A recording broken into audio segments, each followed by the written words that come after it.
Our first panel of the day. I am really excited to introduce our speakers for this panel. They are all social workers who have embarked on careers in politics or public policy. I'm very happy to introduce today's panel. With us today, we have Dais Davis. Dais is the Chief of Staff to State Senator Vin Gopal of the 11th Legislative District. She first embarked on getting involved in her community while attending Neptune High School through her service on the Neptune Township Mayor's Youth Advisory Cabinet. Prior to becoming Chief of Staff, Dais served as a legislative intern, events coordinator, constituent services director, and deputy chief of staff for Assembly members Hotelling and Downey of the Legislative District 11. Unfortunately, those members were not reelected. Assemblywoman Downey, who some of you may know, is a social worker, and we really enjoyed when she was with us in office. Dais also serves on the Board of Trustees for the Neptune Township Library and Brookdale Community College, as well as an advisory board member for Triple C Housing and Lunch Break, and a board member for the Affordable Housing Alliance and the Neptune Township Planning Board. She's a Rutgers University alum and is currently pursuing an MSW at Rutgers. Also with us today is Elizabeth Lawrence, MSW, who is Director of the Office of Constituent Relations in the Office of New Jersey Governor Phil Murphy. Liz is a graduate of the Columbia University School of Social Work, where she earned a degree in International Social Welfare and Policy. Previously, she was the Director of Constituent Services and Deputy Chief of Staff for Assemblyman and Policy Chair Gary Scher in the 36th Legislative District in New Jersey. And our final panelist today is Javon Rich. Javon is the Policy and Advocacy Director at ACLU of Delaware. She began at the ACLU of Delaware as an intern in 2018, where she reignited her commitment to serving and advocating for communities impacted by unfair and inequitable criminal justice policy. Javon has an extensive background in providing advocacy and clinical counseling for communities impacted by a myriad of social challenges, including criminal justice involvement, child abuse, violence, and trauma. Additionally, she is passionate about empowering people to create the future that they would like to see through voting and political activism. Javon currently serves as a founding board member of Delaware Alliance Against Sexual Violence and is the board president of NASW Delaware. She holds a bachelor's degree in criminal justice and sociology and psychology and a master in social work. So welcome to all of our panelists. And I will start with Dais. Why don't you share a little bit about yourself and the journey that you've been on? Hi, everybody. I'm Dais Davis. As Jeff said, I am currently Chief of Staff for Senator Gopal in the 11th District. So my journey started with, I was a Rutgers undergrad, and I graduated with a degree in criminal justice and a minor in sociology and political science. And when I graduated, I had no idea what I wanted to do, but I always knew that I wanted to help people. I just didn't know in what capacity it would be or how that would look. So I got an email from Dr. Field at Rutgers that said that Assemblyman Hotelling was looking for interns. And I said, why not? Because Assemblyman Hotelling was my mayor in Neptune while I was on the Mayor's Youth Advisory Cabinet. So I interned and never left. When I interned, I saw how you could affect change in a very real way. I didn't know that legislative offices had a constituent services team, meaning you can call your legislator and say, hi, I need help with this state agency or that state agency. And being able to have that like instant gratification of helping someone, whether it be for a pothole or getting them their Medicaid or their SNAP benefits, or helping them to navigate and understand how the various programs work. I was like, yes, this is where I need to be. And it was also a really great bonus that everybody in the office was young. We were all at that point in our 20s. And I just thought it was amazing that there were so many young people that were here in the legislature doing policy. And I was just very, very inspired. So I got hired, and then I went on to all of the things that Jeff said. So I held almost every position with the exception of communications within the legislative office while I was with Assembly Members Hoteling and Downey. And then in March of 2020, on the day the world shut down, is when I started as deputy chief for Senator Gopal. So I got to jump in with both feet and kind of navigate a pandemic and try to help people in a very, very crazy world, to say the least. And we were able to do a number of things from helping people with unemployment to creating legislation that would help individuals individually and small businesses. Right now, as chief of staff, I oversee a team of 6 people. Our team used to be much larger, but because the assembly members, unfortunately, were not reelected, it isn't anymore.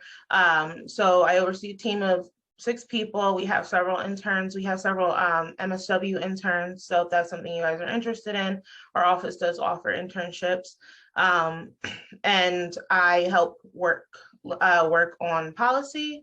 I help with some communications things. I help with constituent services. And I think that we have a very unique position as social workers, if you are interested in this sort of field, because many of you, I'm sure, has done some sort of clinical.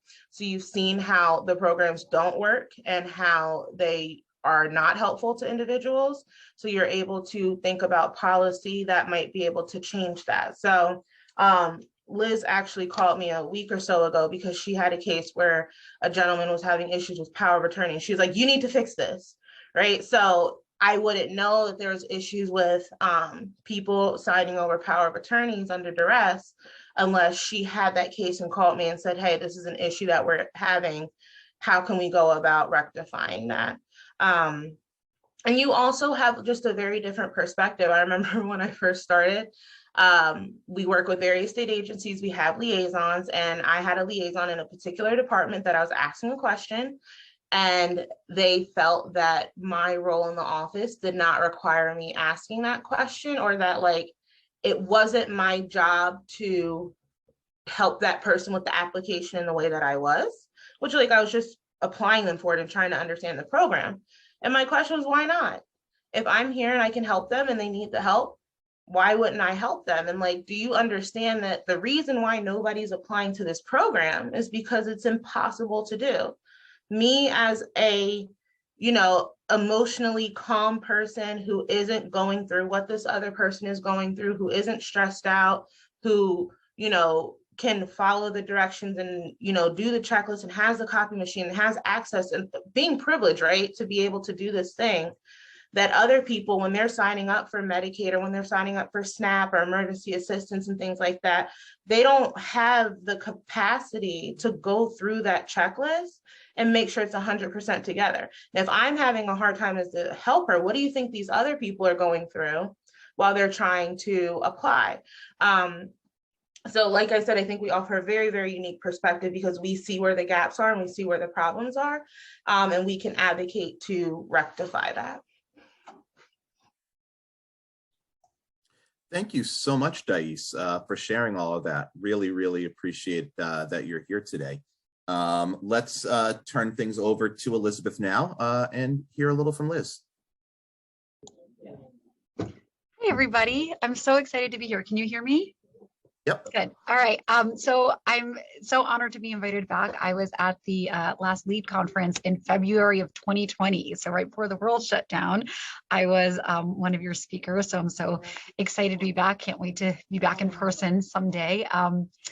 So I am one of those people who decided to go to social work a little bit later in life. I had a whole other life before I went to my social work education. I had a undergrad in writing. I was in the performing arts. I had worked in a bunch of different fields, and the way I found my my way to the social work school or to the field of social work is I actually got a job at the Columbia University School of Social Work, and I fell in love with the field as an employee at Columbia. I was assisting an assistant dean, and I had this like idea that to be a social worker it was only clinical. That was the only path available for you, and I didn't want to do that.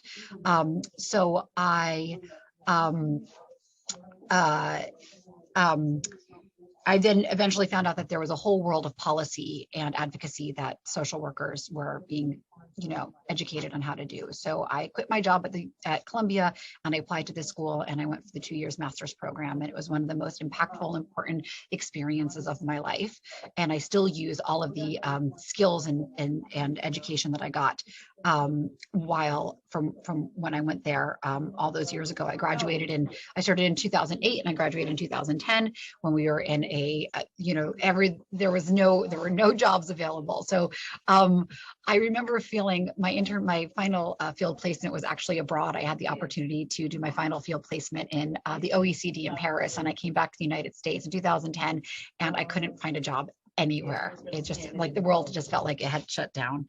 And so what I had to do when I first got out of school was I had to take an internship, which was very humbling to be a graduate and to have a master's degree to then go to an internship. But but that led me to my next job and led me to the next job and led me to the next thing. And just like, I just felt like it just kept opening up different opportunities by just saying yes, by just showing up where I was invited to go. So I got one job at this, at a place that worked with the OECD in the Bronx.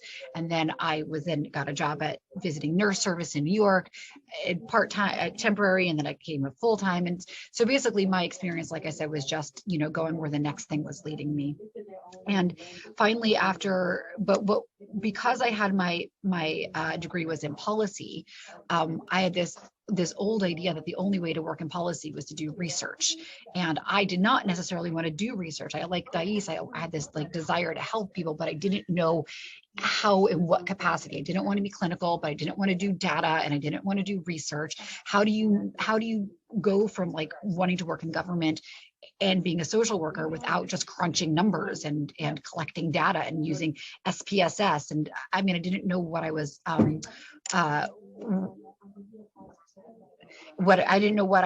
what I was supposed to do. So I just bounced around a bunch, and then I found a job posting at the Assemblyman's office. And like Thais, I didn't even know what constituent services was. I didn't know what that meant, but I knew that I was going to be able to have an opportunity to help people and to work in a legislative office and get to know the programs that were out there to make people's lives a little bit easier.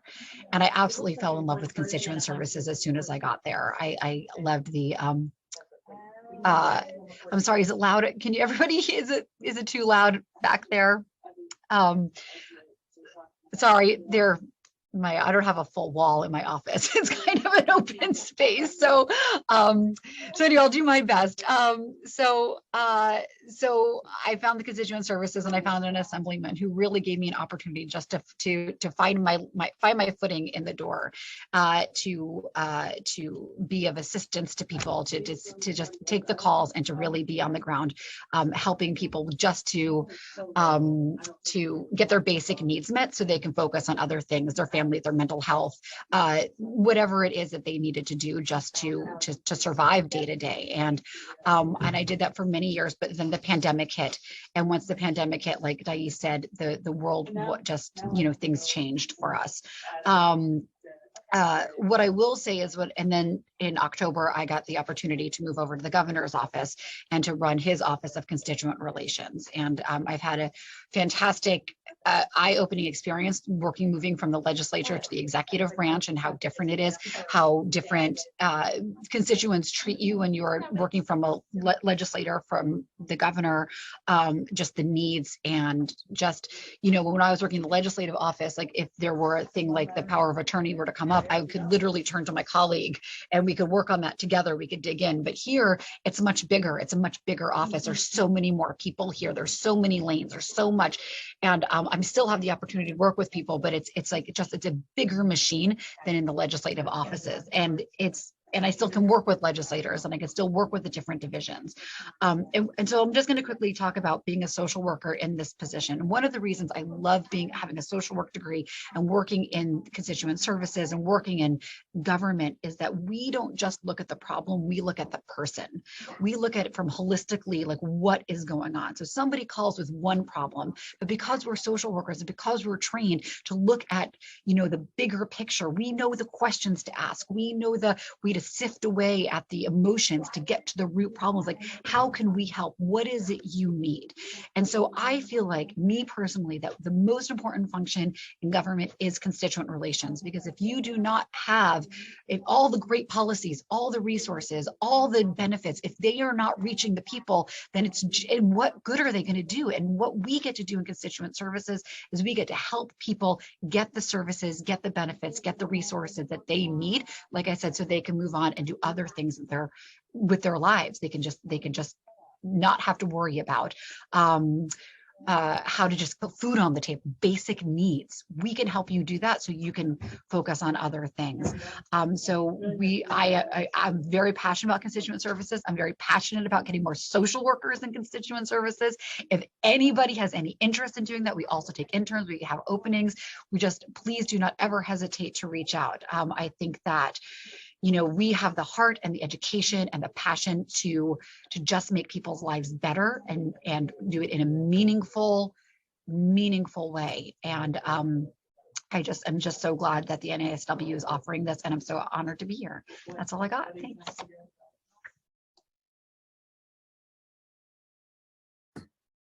Thank you so much, Liz. Keep trying to remember how to unmute myself. You think I would just be able to do it automatically without thinking, but I always have to look for where that unmute button is. Thank you, Liz, for sharing your journey. Really, really powerful. And finally, I'd like to introduce Javon. Would you like to share with us your journey?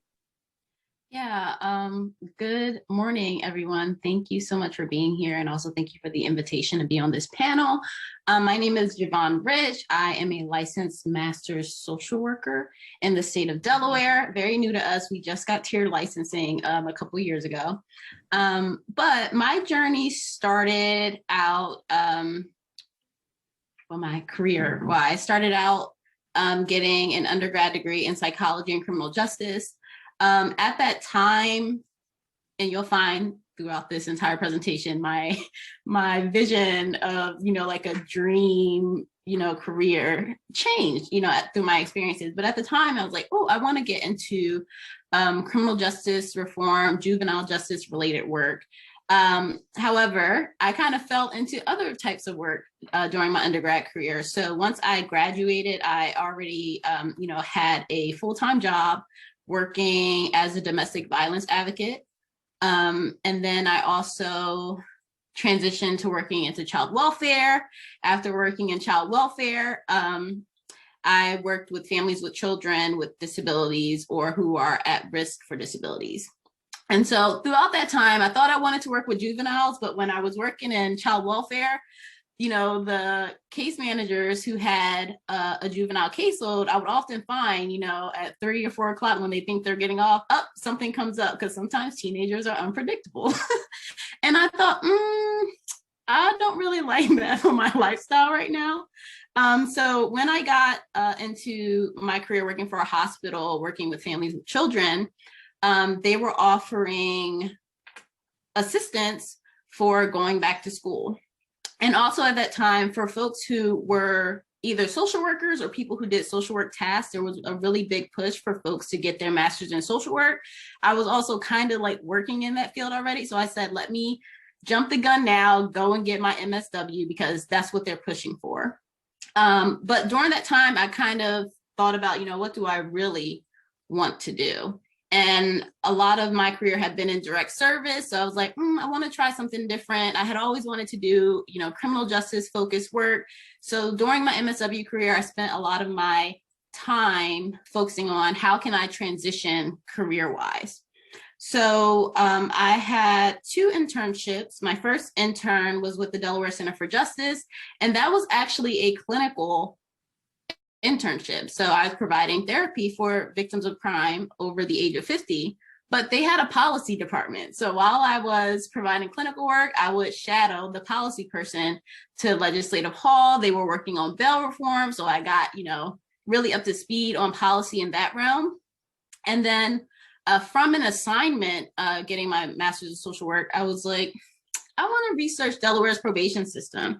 At the time, there's a lot of focus on mass incarceration. I'm sure folks have heard about, mass incarceration, but little was known about the probation system at the time and how most people who are under carceral control are actually on probation. So like in Delaware, we have about less than 4,500 people who are incarcerated, but 11,000 people who are under the supervision of our corrections system. So with this idea to research probation, I approached the ACLU of Delaware. They were not on our intern list. They didn't have an internship posted on their website, but I went to them and said, hey, I want to do this research. I think that with your resources, it would be helpful for me and my research would be helpful for you. And so that was how I got my internship with the ACLU of Delaware. And through that year, it kind of culminated into me working with my colleague, my former colleague, and producing a probation report, which can be found at peoplenotprobation.com, which basically talks about the state of probation in Delaware. So that was something that came out of me taking initiative to approach an organization with an idea for research. So once I graduated from the Delaware State University, getting my master's in social work, I recognized that the ACLU of Delaware was a very small organization. And because they were so small, their capacity for advocacy was pretty limited given the wide scale of issues that ACLU typically works on. So a lot of the advocacy was focused on education and criminal justice at the time. But ACLU also focuses on LGBTQ rights. We focus on people with disabilities and their rights. We focus on other constitutional rights. And so I presented this idea to say, hey, how about we have someone who kind of focuses on all issues and can be somebody who builds capacity for us to focus on issues that aren't always necessarily our campaign issues, because sometimes issues arise that we kind of have to fight either for or against. So I actually wrote my job description when I was hired with the ACLU of Delaware as the policy advocate. And then, as time went on, we were able to build our capacity, and now we have a whole policy and advocacy unit for which I am the director of, for which I also had a hand in writing the job description for that too. So checking my notes, making sure I got what I got going on. Okay, so currently I am responsible for advancing the ACLU of Delaware's civil liberties policy agenda before not only the state legislature, but other branches of government, including the executive branch, local government bodies. Right now, I'm going to call them our primary campaigns because that's what we put a lot of resources into, include education rights. We have the Campaign for Smart Justice, which focuses on reducing the prison population by 50% and eliminating racial disparities. And in that project now, we're really focusing on policing reform to increase transparency, as well as probation reform. We also have a Clean Slate campaign, which is focusing on allowing second chances for people who have records. So as some of you may know, if you have a record, some people focus on felony records, but it can really be any record. It creates barriers for future housing opportunities, educational opportunities, employment opportunities. So we have been spending a lot of last of our few years eliminating those barriers and allowing for people to have true second chances. We also put a lot of resources into our voting rights work. So we are hoping to expand vote by mail. So the first time, we had a widespread availability of vote by mail was for the 2020 election due to COVID, but that's not something that we have regularly available for people without an excuse. What else are we doing? We're doing a lot. Education and education rights as well. We also have a campaign for, it's SB 101, that's the bill. It is for allowing the right to representation for people in eviction proceedings. So right now in Delaware, we know that over 85% of rental owners or landlords have some type of representation at hearings when it comes to evictions, but only 3% of people who are renters will have access to representation. So that's our big agenda that we have going on. But like I said, I was hoping that my position would allow us to expand our capacity. So some of those campaigns that I just noted, they're primarily run by my team of 3 people and soon to be 4 people, as well as 1 MSW intern. But my focus is usually either being offensive or defensive to issues that come up. So in the last week alone, I have talked about so many different things. And my master's in social work degree was a generalist practice, and I'm still a generalist in my role now. So in the last week, I have talked with legislators about expanding voting rights access, decriminalizing sex work. We talk about, the criminalization of homelessness a lot with panhandling and loitering. I have had to talk about how does technology perpetuate bias, and a lot of work on the constitutional right to free speech. So I am learning all the time.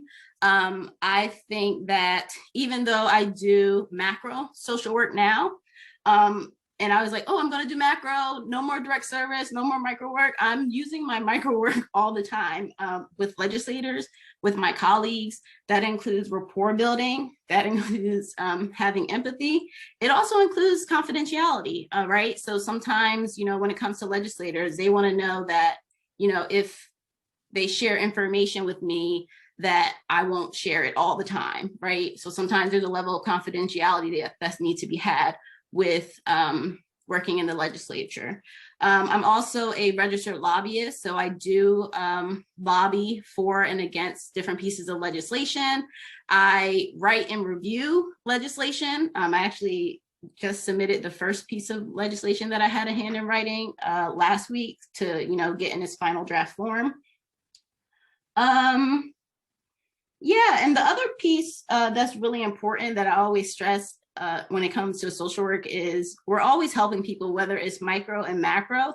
So even though you're doing policy work, it doesn't mean that you're not going to be, what I thought, like bogged down by other people's trauma and their problems. So what I've had to find in my macro work is setting boundaries for myself too, because the work that I do is pretty taxing, right? Like the disappointment on communities' faces when they find out that police are not going to be held accountable for damage that is done to a community can be a lot. It can be a lot. So there's, just as much important to create boundaries in the macro world as the micro world. Is there anything else important? So that is what I do now for the ACLU of Delaware. Thank you, Javon. That was so inspiring. Panelists, just so you know, if you haven't seen the chat, you are beloved. People find your stories inspiring and moving. Somebody said that they can really see themselves in you as a student, and that you're very relatable and are making them feel that these are careers that they could have. So thank you all so much for that. What I'd like to do right now is, if you have questions for any of the panelists, you can put them in the chat. Or if you'd like, you can raise your hand in Zoom and we will try to call on you and bring you on camera. Really quickly, panelists, I see Javon shared her contact information. Panelists, do you mind if we share your email address with attendees? I can send it out to them via email after this meeting. That's fine. I'll drop it in the chat too. Okay, great. Thank you all so much.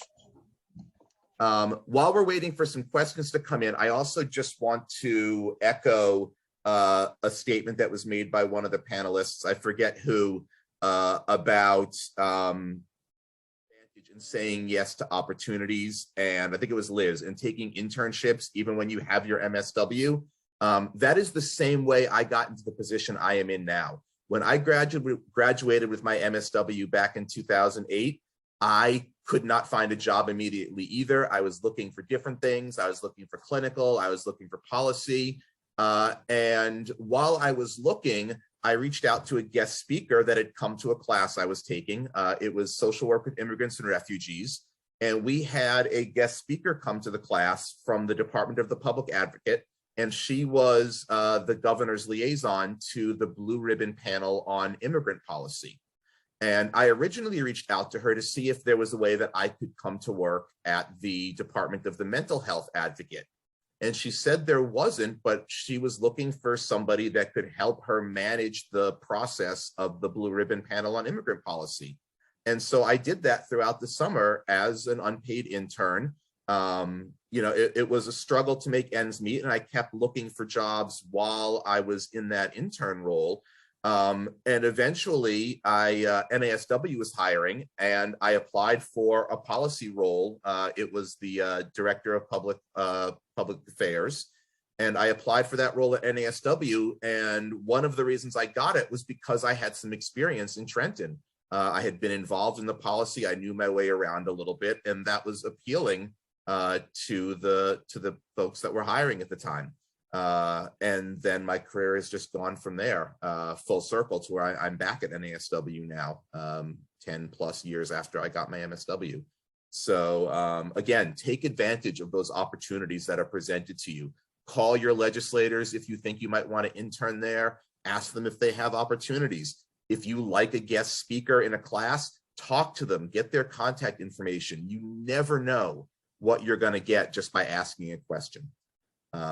So let's see what we've got. Speaking of questions in the chat, I'll read this comment out. I don't know if it's a question. Michael says, I chose Rutgers MSW over Rowan's Master of Clinical Mental Health Counseling. He's interested in becoming a clinical hospice social worker, specializing in thanatology and grief counseling. However, tempted by policy and math because of these stories. Yeah.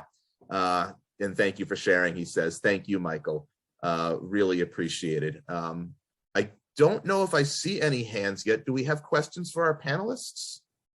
I'm sure they are very willing to share more of their stories. Jeff, oh, sorry, Javon. Go ahead. I'm sorry. I did want to comment to Michael's comment. Mm-hmm. I definitely have been in that position. So even though I do macro work, what I didn't tell y'all is that at the same time that I've been working at the ACLU of Delaware, I also worked part-time at the Delaware Center for Justice. So both of my internships actually hired me right after I graduated. And at the Delaware Center for Justice, I attained my clinical hours. I also got them to pay for my supervision. So, sometimes you got to be creative. And sometimes they won't offer these things, but think about what you can ask for if you're being hired, right? So I actually have enough clinical hours now to be licensed in my state. So this opportunity to do both. And I think that it is useful, like Dais and Liz have explained, how they are a little bit proximate to people who are impacted, so they can see how the laws are impacting people in real time. So like when I was working on voting rights at the ACLU of Delaware, I also helped someone who was 70 years old and didn't know that he was now eligible to vote due to a law that passed in 2016. So I helped this person get registered to vote. And I got to see like how important that is, even, at the age of 70, right? Even at the age of 70, if they've never voted before, to get that right back. And it has definitely informed my voting rights work. Thanks, Javon. Manisha also has a comment. She never thought she'd be interested in policy, but after hearing Javon's story, she's very moved. She used to work for the Juvenile Justice Commission and wanted to move away from that work, but after hearing the presentations today, she may be interested in going back and working in policy regarding juveniles. Here's a great question from Razia, one of our interns who's online with us today. Razia says she is a reader and she'd love to know if any of the panels have great book recommendations. Yes. So I, as a part of, I guess, self-care, but it kind of stresses me out. I set a goal to read X amount of books every year. So this year I'm trying to read 75 books. I just read one called For Colored Girls Who Considered Politics. And I was very moved by it. It's written by 4 women. Hold on one second. I can give you their names. So the main author is Leah Daughtry, but it's also Donna Brazil, Yolanda Caraway, and Mignon Moore, and it talks about their basically their journeys. They all had like various like kind of different journeys, but they all came together in politics in one way or another. They worked on multiple Democratic campaigns. Most of them have held a position in the White House. Some are consultants. And as a colored person working in politics, I did not realize how much our stories are repetitive as it pertains to the struggles that we face and the things that we deal with. And one thing that really stuck out to me, so I was with the assembly members of Pelling and Downey. They didn't get reelected. I was there on election night, and these women worked the 2016 campaign, and they were working for Hillary. And a lot of the things that they described in their feelings during the night when things did not go the way they had anticipated really resonated with me. And then they said, you know, we dealt with it, we got up and we went back to do the work again, right? So I've always been taught, you know, as a Black woman, I have to work twice as hard to get half as far. And to know that like there are other women out there who are acknowledging that there are these expectations that we may hold for ourselves and that what others hold for us. It was very, I mean, I really appreciated hearing that and seeing that there are other people who identify. And then I'm also on Goodreads. So if you want to follow me on Goodreads, feel free. I'm reading another book called Honor, which is really good. It's about an honor killing of a woman who married a Hindu woman who married a Muslim man. I'm only like a quarter of the way through, but it's really good so far. I really like books. So if you guys have recommendations, tell us too.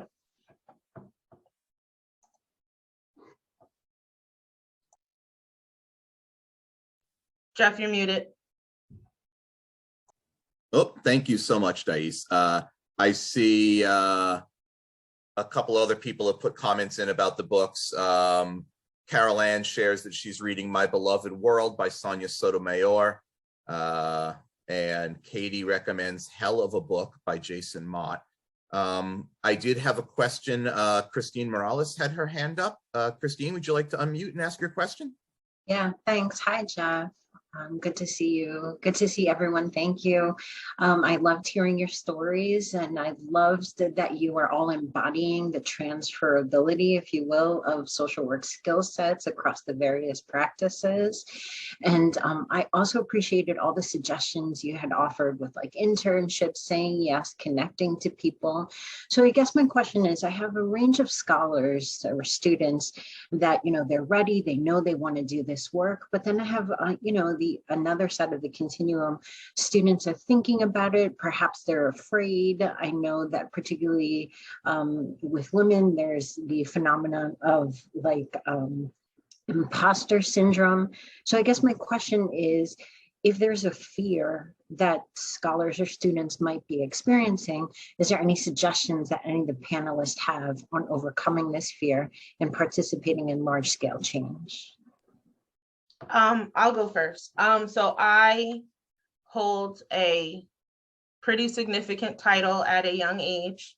I had no experience when I came in as an intern, but I knew I could make a difference and I knew I could do good. And I said, you know what, we're going to see what happens. And I still struggle with imposter syndrome here and there, but unless you believe in you, no one else is going to.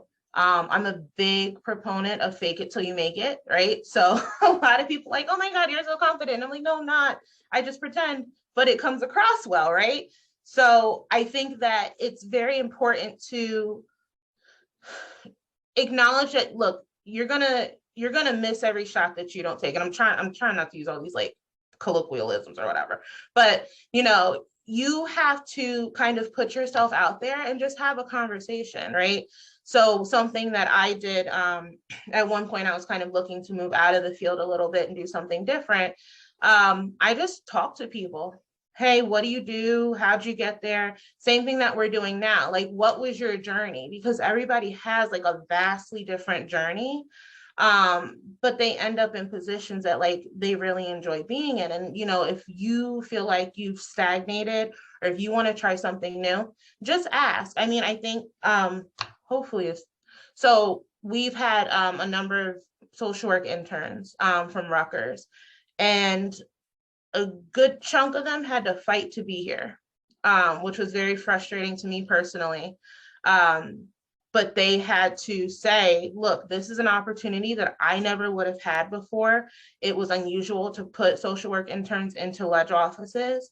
And they really had to, like, you know, put their feet in the sand and say, look, this is what I'm doing, and advocate for yourself. And it's very, very, very hard to advocate for yourself. I think that we as a group have no problem advocating for others, but when it comes to stepping up for ourselves and, you know, doing what we need to do so that our mental health is good, or so that our careers are good, or having those difficult conversations on behalf of ourselves, we don't want to do it. But you have to make sure that you're taking care of you, because if you're not taking care of you, you can't take care of anyone else.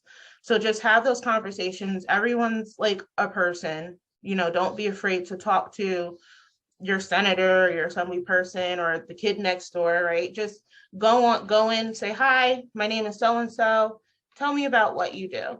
And then you can build relationships organically from there, and just make sure that, like, as you get help from others, you help those behind you. I'm just going to jump in here just to piggyback off what you said. I found it incredibly liberating, and when I realized that I don't know what I don't know, and when I could just go into an internship or a new job and just be complete, like, nobody isn't going to hire you expecting for you to know everything that they know. And just there's a freedom in just accepting that there's a learning curve and not pretend, you know, imposter syndrome happened for me when I would go into a place and be like, I got this, when I didn't. I would need help. I would need assistance. I would need mentorship. I would need training. And it is okay to ask for in fact, it's more than okay, because when I would go in and say I knew something that I didn't know, there was an expectation that I knew what I said I knew. And for me, I love, especially social workers, but anybody wants to talk about my job, talk about what I do. If you are a social worker, you don't even know the questions that you have, but you just have questions.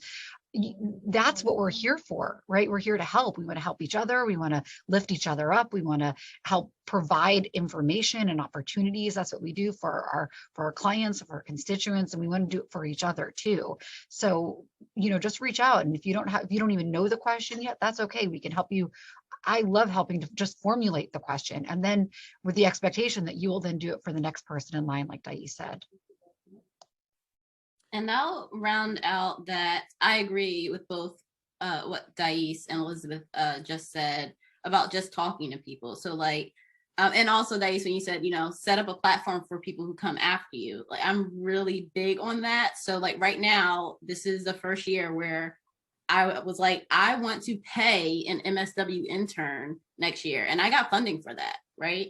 And I was like, I want an MSW, but someone just reached out to me just out of curiosity about my role, who's not an MSW. And I'm like, like, just because they reached out, and I'm like, I can see how this person's interest and energy can fit in this space. So, you know, connections is really, you know, really how I got to where I'm at, just by talking to people. There are opportunities, like at least 2 opportunities that have come across my desk in the last year, because people have asked, like, who would be a good fit for this? And my name was shouted out in the room because I talked to people. So, you know, really connecting with people is a great way to make that transition, or, you know, find out what you're interested in doing.